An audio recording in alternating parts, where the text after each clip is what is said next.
Our guest this month is Pluralsight author Greg Shields, who, amongst his many other topics, is one of our top authors for the VMware product line. Greg, welcome to the show. Thank you. So I kind of wanted to start at a high level. You know, it's been kind of a rock'em sock'em few months for VMware. Their majority stakeholder, EMC, is being acquired by Dell. They've laid off pretty much the entire Workstation and Fusion teams and a good chunk of their vCloud Air team. And they're kind of in a marketplace now where they're getting attacked from the side by all the shift to containers, or at least the adoption of containers, if not shift, which is a market that they really don't have a story for. So if somebody's working in a shop that's a big VMware shop, are these things that they should be paying attention to? Well, you know, there are rumors indeed also that there's a bit of a brain drain going on in the organization as well. Some of the senior leadership too. We've seen some shuffling over there in terms of senior leadership. But I don't think necessarily that what you referred to as this shift to containers is necessarily an immediate threat there as it relates to a VMware. I think what we're seeing more an example of is an organization that's kind of hit the top end of a maturity cycle for a particular approach in delivering applications. You know, virtualization's been around for a really long time at this point. And so when you see things like, the Workstation team and the Fusion team have been essentially laid off, you could look at that in a couple of different directions. One also direction to look at is the fact that there really has not been much additional change to a VMware workstation in a pretty long period of time. They've kind of ironed out a lot of at least at this phase of the game, a lot of the issues for the people that are making use of it in the way that they are. I wouldn't think necessarily that the IT pros out in the world today need to take a look at their virtualization environment and then take a look at containers and see one as directly replacing the other in any kind of near-term future. But as it relates to VMware itself, I think the real deal there has everything to do with just the fact that we're talking about a technology here that is seeing some competition, not just from containers, but also from some of the other people that are out there. In many ways, too, you think about kind of the internal politics that goes on with an organization whenever you have any kind of buyouts. I mean, many of us here listening today have had to go through situations where you end up with new leadership in an organization. And so some people may internally be reading this change as something that they're just not interested in continuing with. So it's kind of, I think, a little too early yet to kind of read it too much into what we're seeing here, because what we are seeing is a very big, very complex, and kind of challenging connection or merging of these two companies as they're going through this buyout. So kind of digging down more to the technology level then, what are some of the exciting things going on in the VMware world? I mean, obviously the vSphere 6 stuff has been out for, a yearish plus maybe right now. And probably most people are right to the point where their companies are sinking their teeth into that and they're getting that deployed. Anything there that you kind of find exciting and interesting? Yeah, they're doing some really cool stuff these days with, it's funny because we talk about how adding the word virtualization to anything has been kind of the marketer's dream in the last generation. We keep seeing the word virtualization added to networking and to storage and whatnot. But there's a couple of really key areas that I think are worth people's attention, not just because VMware is focusing on them, but because really the industry is focusing on them as an alternative approach. And in the case of VMware, it's this whole hyper-convergence shift that you're seeing that, in all honesty, has really made a lot of sense. If you kind of just think about the problems we've been dealing with in the past, the idea of connecting these servers up to consolidated remote storage kind of automatically adds a lot of complexities while attempting to remove some other complexities. And so what VMware is doing, and even what Microsoft is doing with the next release of Windows Server, and even other tools that are out there, with this whole move towards bringing the storage away from the remote SAN and back to the individual single server, but keeping them configured in such a way that you don't necessarily have to think of that server or that storage as being specifically local, but more of a distributed local.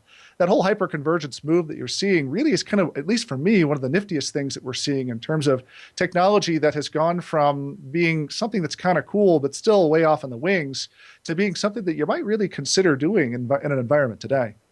Now, one of the things that's kind of happened to not just VMware, but virtualization in general over the past few years is, everybody kind of had a big marketing rush toward virtual desktop infrastructure. And and then kind of stopped and said, yeah, maybe this doesn't make sense the way the marketing people said it does. And so there's a lot of organizations that are doing VDI in some fashion for certain projects and certain use cases, but very few who've just switched to that as their only client delivery mechanism. What's the picture in the VMware world today? I mean, I know a lot of folks looked at VDI originally, made their decision, and if it was a decision that this wasn't going to be the one true thing, then we weren't going to look at it. But there's been a lot of shift. I mean, even VMware kind of refers to that space as desktop and mobility now, kind of implying they've moved a little bit beyond that original desktop viewpoint. Yeah, I think one of the issues originally with the VDI, back in the earliest days of VDI, it was always that the answer is VDI and VDI is the answer. And when you think of VDI, you think of that sort of shared model where a user goes in to access some desktop that when the user logs off, the desktop refreshes and makes itself available for the next user. That consolidation, that pooled model for VDI can be very useful in a lot of different configurations. I mean, if you've got a fairly static application set, if you've got users that perform relatively routine tasks against that application set, then the pooled model can work for a lot of users. The reality is that there is those occasional onesie-twosies, not even really the occasional onesie-twosies. There are the onesie-twosie applications that are sometimes the norm for different organizations. And when you start moving into a pooled model, a shared model VDI world, and you still have those occasional onesie-twosie applications, those apps kind of break the whole reasons why the model exists. And so a lot of the hemming and the hawing, a lot of the vacillating you're seeing right now in terms of technologies out there in the desktop virtualization space are different approaches that are being laid into place in order to provide some of the benefits of VDI, but also to provide it in a way that facilitates all these other applications that might not necessarily be on your base desktop image. So it really has kind of shifted then more toward application delivery and not just desktop delivery. Well, Don, you and I have been, for years, we've been sort of laughing about the idea that the VDI, the whole movement of VDI, it has the word desktop right in the middle of the acronym there. But the issue is that at face value, the users themselves could care less about the desktop. It's the applications that are of what's most important to them. And so what, at least to me these days, I think what we're seeing is a right sizing or maybe a rationalization of what was formerly a focus on the desktop, on the operating system, more towards the application, which is ultimately what the users care about. I mean, you see evidence of that today when you look towards these cloud-enabled applications where you take away the desktop entirely and you make the application available through some cloud service, some software as a service, for example. And so I think it's that refocusing. It's when we in IT focus on the applications themselves and maybe less on the desktops, which is what we're seeing here, I think is when we're now beginning to do a much better job of delivering those applications to their users. Now, toward the end of last year, VMware kind of realigned their certification programs into what's essentially now a 4-pillar approach. Correct. With, I guess, 3 or 4 expertise levels. Any thoughts on that? You know, if I'm working in a shop, is there a particular one of those pillars I should be looking at as a way to differentiate myself as a professional? Well, Don, that's kind of a loaded question, I think, because there are the 4 different pillars that are out there, and then there's also the tiers to each. So you start out with the VCA, and you go to the VCP, and you go to, I think it's the VCIX now, and then all the way up to the top level certifications. And even VMware has not even filled out, I'm not even sure at this point, they filled out the entire depth of all the certifications just yet. Now, I say that's kind of a loaded question because everybody kind of tends to focus then on the VCP, the DCV part of the VCP, kind of your classic VCP out there. But there are other ones out there that if you're just looking for a VCP, might honestly be a little easier than just the DCV content itself. There's the DTM content, which has to do with VMware Horizon and VMware View. There's also the one for their networking technologies as well, the VCP NV. And so there are other alternatives out there that needn't necessarily be your second VCP. It could be the one they aim for first. I think the reality, though, is that in terms of the program itself, so notwithstanding how they've actually structured this generation of the program. Unfortunately, with the rollout of this current generation, so this whole V6 version of the VCP, VMware kind of has dropped the ball, I think, in a couple of ways as it just relates to how the information has gotten disseminated out to people. For example, the beta period for the VCP6, specifically the DCV, I can't speak to the other ones, but the beta period, for example, for VCP6 DCV, I think was something like 10 or 11 months long, Yeah. which is really one of the longest beta periods I've ever experienced. And even we here at Pluralsight kind of struggled with trying to figure out exactly when and where we should start building this content because the beta period went on for so long. Subsequent to that, when we finally came out of the beta period, it took VMware even still a period of time for them to adjust, for them to update their objectives and tasks associated with that beta period. So a lot of people kind of got hamstrung because they were working to a certain set of objectives and tasks. And you and I both know that when you go from beta to the regular release of an exam, there are going to be some changes. But if you go from beta to the regular production release, and then later on quietly again adjust some of the objectives and tasks, that almost borders on unfair for the learner. Now, you're currently not working on VMware training for Pluralsight. You're currently producing a series of courses for Citrix, which is another area that you're kind of well known for. Kind of give me the technical leader compare and contrast. Where is the Citrix world these days, kind of in relation to the VMware world, or maybe even the Microsoft world? It's hard to say in contrast with the other two because Citrix does very different things than the other two do. One of the neat parts about Citrix is that in recent years, in fact, let me step back a second. Citrix has had a problem for a lot of years of this unrelated diversification into products that strayed pretty far away from their core value proposition. So when you think of a Citrix, most people commonly think of the product that we think of as XenApp or XenDesktop, which used to be Presentation Server, which used to be MetaFrame, and so on and so on. And so people think of Citrix as that product. And over the years, they have done they did an okay job of assimilating other products into that portfolio, in some cases in support of the flagship product, like NetScaler, for example, which is a perfect adjunct product in support of a XenApp, XenDesktop environment. But where Citrix actually started to get a little strange with things was in this unrelated diversification into products that were wildly out of scope with the things that they're most well known for. Now, very recently, there's been some activist investor work going on there inside of the board of directors for Citrix that has essentially kind of given them the ultimatum that they need to shed some of this excess weight in order to support that core product line, in order to maximize their profitability. Now, I know we're kind of getting into what you would read the Wall Street Journal here, but to us technicians, to we in IT, the result of all that work and the backroom dealings and whatever's going on inside the board of directors, the result of that is going to create, at least in my opinion, is going to create a stronger Citrix with a greater focus on that product line that we're most familiar with some of the elimination of during this intervening period. We've had some real problems with code quality coming out of Citrix. They've had a renewed, very strong focus there on code quality coming out over the last couple of years. And so whereas we've seen kind of a strange Citrix for a couple of years, I think what we're going to end up with from this moment forward is a very strong company that is producing a very strong product. Do you think VMware's recent moves have kind of also been to trim down and refocus, maybe not on the core product, but on the core audience? I mean, their stronghold has always been the large enterprise with tons and tons of virtual machines running around. Do you think maybe they're just kind of pulling back and both focusing on that core product as well as things like vCenter Orchestrator that wrap around and provide the management around that core product? It's very possibly, but honestly, acquisitions, mergers are a very complex thing. They're a very difficult thing to try to pin any kind of ongoing strategy around, because as a function of a merger, anytime you're dealing with a Dell spending a 9-figure sum to purchase another company, there are also some decisions that have to be made for reasons that are altogether different from what you just discussed.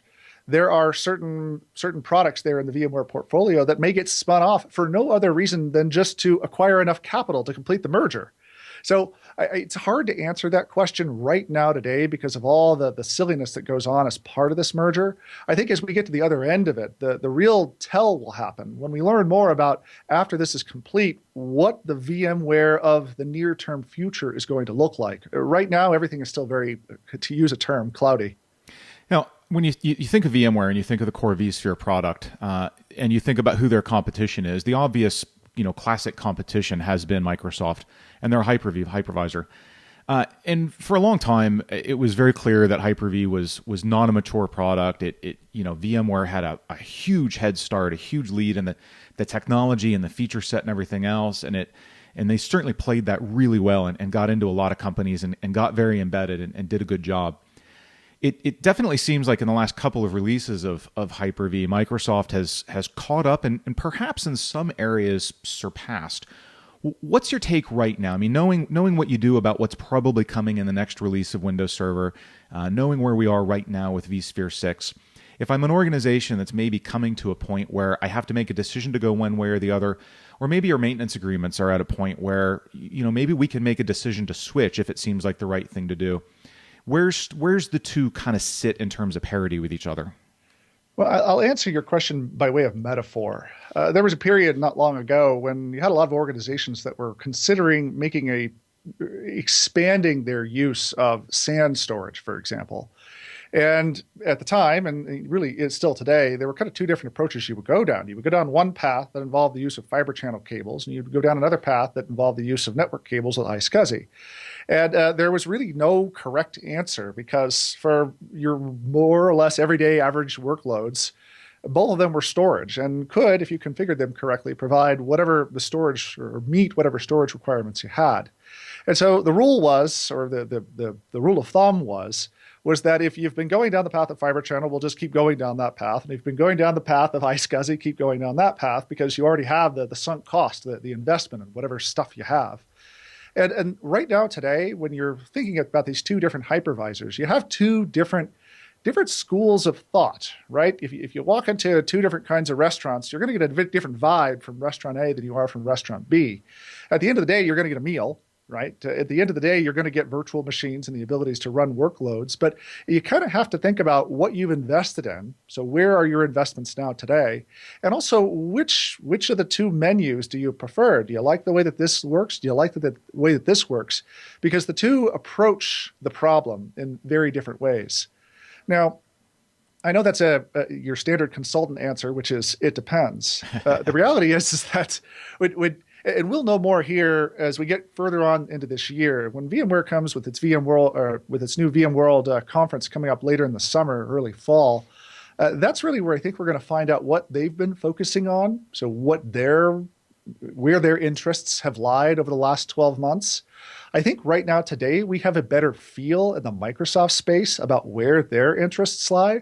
Microsoft's been quite a bit more public about what's coming as it relates to the next generation of Windows Server than what we're seeing out of a VMware, for example. So just in terms of where should you go today, you might just kind of hold off for a second because coming up this summer and in this early fall, we have both of these companies that may or may not, at least in the case of Microsoft we know, but we're not really entirely sure with VMware, may or may not have some pretty big advances to take a look at. And if they do align with what's interesting to you, then that's the approach you should go down. Now, in last month's show, we had Jason Helmick catch you at Tech Mentor, and he asked you what you thought people should kind of be focusing their technology education on for the next 6 months, year, however long. So I'm not going to ask you that again. Instead, I want to ask you the other big question that people are always asking me, and I know they're always asking you too. Once you decide what it is you want to focus on, how do you do it? How do you keep up? What are some of the resources you use to figure out what's going on in the industry, where you should point your eyes? And then once you kind of get a feel for that, how do you personally train yourself up? I'll tell you a little personal secret that there are certain instances with these courses that I'm filming where I'm learning it at about the same pace I think I'm teaching it sometimes, because the way technology moves, that the pace of it, you kind of have to learn by doing. And so fully admittedly, there are the occasional situation where I say to myself, oh, wow, that's actually pretty cool. That's how that works. And I say that, I guess I admit that for the very obvious reason that the only way you can really figure this stuff out is to actually do it.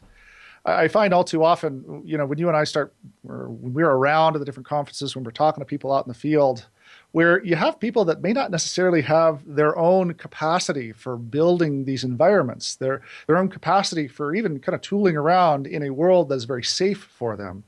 And the very best thing I think a person can do today is to go find themselves a sufficiently powerful machine. Go buy yourself a really powerful desktop with lots of RAM and get yourself a copy of whatever your favorite Type 2 hypervisor is. Mine is VMware Workstation just because I happen to like it. And use that as your platform for building a bunch of VMs and connecting them together and just see what this stuff looks like by playing around with it. You can read articles, you can read blog posts, you can read the daily news that goes on from the different magazine outlets that are out there, but there really is just no substitute for sitting down in front of a technology and really just kind of pounding through it so that you can figure out exactly what's coming up and you can see the problems that you experience in trying to put these things together. That's really just the very best way to learn a new technology. And honestly, it's the way that I go through learning the technology myself. So since I know you have a couple of those desktop machines that you play with, what's the specs on that machine and what should someone expect to be paying for one of those these days? Surprisingly little, actually. One of the problems I see a lot of people do is they are used to working with servers that exist in a data center. And so a lot of the IT guys I talk to go out and they spend all really too much money trying to get server class equipment in order to support this environment that they intend to build at home. The reality is that if you are a bit of and I'll admit I'm a bit of a home builder myself. I always have been since the beginning. If you're a bit of a home builder, there are some of your non-standard websites out there, usually factored for video games, honestly, that can help you create some very powerful equipment for doing exactly like what I'm talking about here. There's a couple of websites out there. I can name off a couple of the ones I've used in the past. This is not an endorsement by any means, but these are just the ones I've used. There's a website out there called cyberpowerpc.com. That's a great little location for assembling a PC out of individual parts that you would not be able to purchase if you went to a Best Buy or a Dell or online someplace else. There's another place called npcnoise.com that's got a great set of machines if you're looking for absolutely silent computers. Notwithstanding which location you go to, if you go through and build yourself a machine out of whole cloth and put all the pieces together, number one, it's kind of fun, actually. It's quite fun to actually put these things together.